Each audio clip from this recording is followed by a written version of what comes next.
Paper leak होने का सिलसिला थमने का नाम ही नहीं ले रहा है। पेपर डे बाई डे क्या हो रहे हैं, पेपर लीक होते जा रहे हैं। इससे स्टूडेंट बहुत परेशान है। फिलहाल ही में AKT यूनिवर्सिटी का 6 सेमेस्टर का बीटेक का कंप्यूटर साइंस का पेपर जो 21 मई 2026 को हुआ था, वो पेपर पहले से लीक हो चुका था। स्टूडेंट के पास मोबाइल में पहले पूरा पेपर पहुंच गया।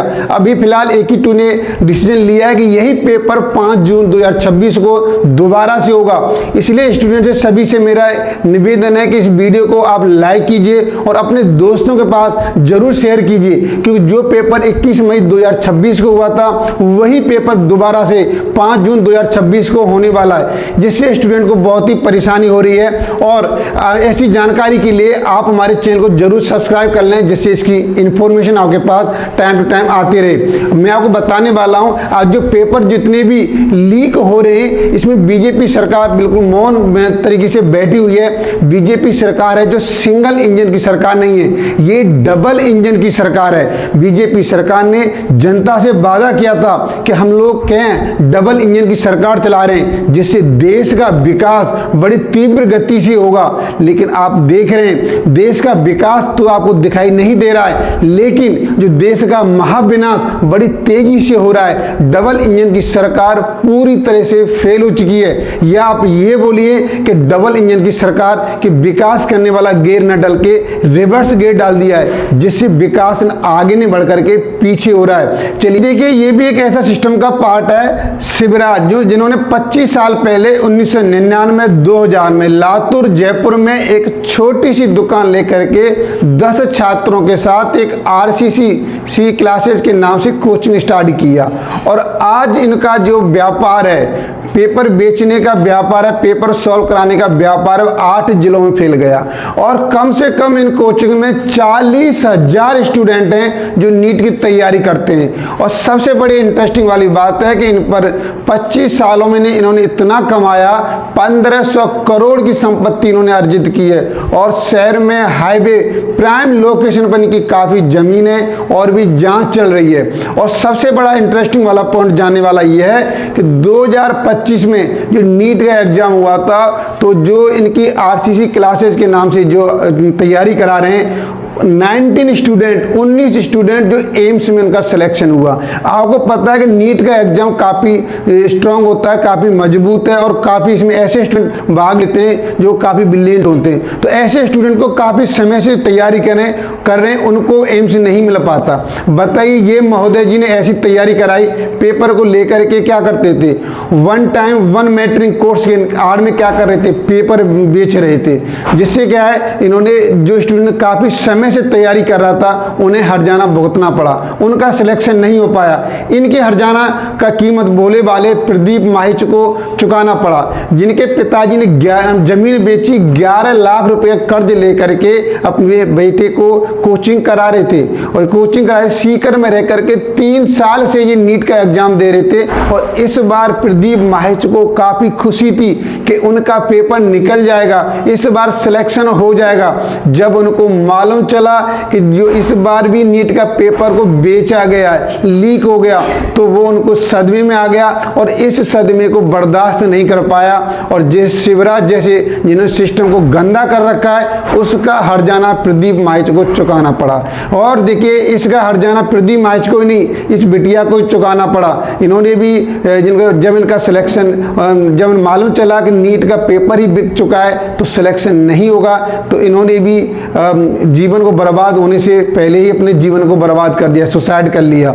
और भी ये देखिए, ये आपके भरतपुर के लाल है, इन्होंने भी क्या किया, सुसाइड कर लिया। मतलब ऐसे 1-2 काफ़ी केस नजर आ रहे हैं जो नीट का पेपर बेचने पर या जो नीट का पेपर लीक हुआ है, जिससे बच्चों का मनोबल टूट गया, सिस्टम बिल्कुल शांत बैठा हुआ है, कुछ नहीं कर रहा है। तो बताइए स्टूडेंट का भविष्य कैसे उज्जवल होगा। तो ये तो सिस्टम और ऐसे शिवराज जैसे क्या कर रहे हैं, सिस्टम को बर्बाद कर रहे हैं, दीमक की तरह खोखला कर दिया है। तो देखिए, अब जो मैं आपको डिस्कस करने वाला हूं कि नीट का जो पेपर लीक हुआ है, वो राजस्थान तक ही सीमित नहीं था, ये आपके भोपाल में कनेक्शन इसके देखने को मिले। पेपर लीक का कनेक्शन राजस्थान तक ही सीमित नहीं था, पेपर बेचने वालों का धंधा भोपाल में भी पकड़ा गया।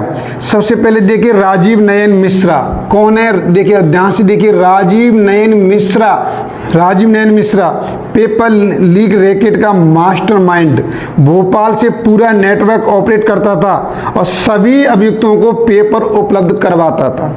अब दूसरे नंबर पर आता है सुभाष कुमार मिश्रा, ये भी मिश्रा है, देखिए ध्यान से देखिए, ये कौन था, राजीव का सहयोगी था, पेपर सॉल्व करता था, उसे आगे सप्लाई करता था।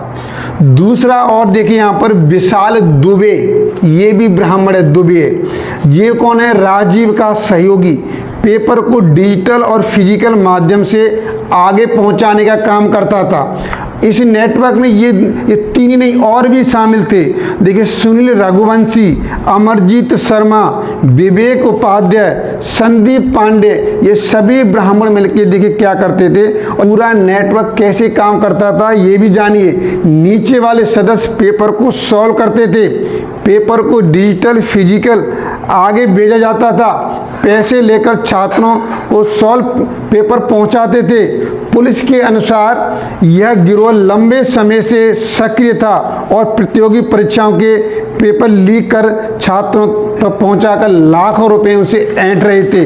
तो एग्जाम एक बड़ा एग्जाम है जो हमारे सिस्टम ने एक प्रेशर डाल करके स्टूडेंट को कुचल के रख दिया है। और अब जानिए कि जहाँ भोपाल के जो भोपाल में क्लियर हुआ है, इससे मालूम चलता है कि पुलिस की रिपोर्ट के अनुसार कि ये जो काम कर रहे हैं, जितनी प्रतियोगी परीक्षा हो रही थी उन प्रतियोगी परीक्षाओं क्या करते हैं, खरीदते हैं, खरीद के सॉल्व करके स्टूडेंट को भेजते हैं, डिजिटल भेजते हैं, ऑफलाइन भेजते हैं, मतलब सिर्फ यही बेचने के धंधे का काम कर रहे हैं। तो आप जान लीजिए कि सिस्टम किस तरीके से लेकर के कितने हद तक ये सिस्टम बर्बाद हो चुका है। अब देखिए, और दूसरे इंजन कहे जाने वाले योगी जी, तो अब ये AKT यूनिवर्सिटी में जो बीटेक के 6 सेमेस्टर कंप्यूटर साइंस का पेपर भी वायरल हो गया। बताइए देश का क्या विकास करेंगे, ये एक यूनिवर्सिटी का पेपर तक नहीं रोक पा रहे हैं। तो इस तरीके से जो जनता की भावना को ठेस पहुंच रही है। अब बताइए जनता उम्मीद लगाए तो किससे लगाए। 56 इंच वाले चौकीदार से जनता सवाल पूछ रही है कि उनके बच्चों का भविष्य कब उज्जवल होगा, जबकि चौकीदार ने ये वादा किया था कि हम उनकी रक्षा की, जो भविष्य की रक्षा करेंगे, सुरक्षा देंगे। आप सुरक्षा का रक्षा भी नहीं कर पा रहे बच्चे। बताइए क्या जो पेरेंट्स अपने बच्चे को डॉक्टर बनाना चाहते हैं, क्या डॉक्टर बनाने का सपना देखना गलत है? वो पेरेंट्स जो अपने बच्चों को इंजीनियर बनाना चाहते हैं, तो क्या इंजीनियर बनाने के लिए सपना देखना गलत है? क्या वो बच्चे जो दिन रात मेहनत करके मेहनत कर रहे हैं, सपना बनाया उन्होंने, उस सपने को पूरा करने के लिए दिन रात एक कर दिया है, लेकिन सबसे बड़े शर्म की बात है कि उनकी पढ़ाई का योगदान ये पढ़ा लिखा ही समझ सकता है, लेकिन आज का सिस्टम उस तरीके से है कि कोई इसमें पढ़ा लिखा ही नहीं है। मतलब पढ़े लिखे की कुर्बानी को, त्याग को कोई समझने वाला नहीं है। बताइए जनता के सपने टूटते जा रहे हैं और उनके भविष्य वो बर्बाद होते जा रहे हैं, फिर भी ये सिस्टम एक वर्ड नहीं बोल रहा है, बिल्कुल मौन बैठा हुआ है। ऐसी घटना हो गई, नीट के पेपर बेचने के कारण से काफी स्टूडेंट ने सुसाइड कर लिया। बताइए उनकी जो जीने की आस भी थी सिस्टम ने छीन लिया। आगे क्या होगा कुछ नहीं पता। इसलिए मैं जनता सभी से निवेदन करूंगा, आप एक जागरूक युवा बनिए, जागरूक युवा बनना है आपको। और चलिए आपको वीडियो पसंद आई तो लाइक कीजिए और शेयर कीजिए, और बिल्कुल फैक्ट नॉलेज के लिए हमारे चैनल को अभी सब्सक्राइब कर लीजिए। फिर मिलेंगे आपको एक नेक्स्ट वीडियो में नेक्स्ट नॉलेज के साथ।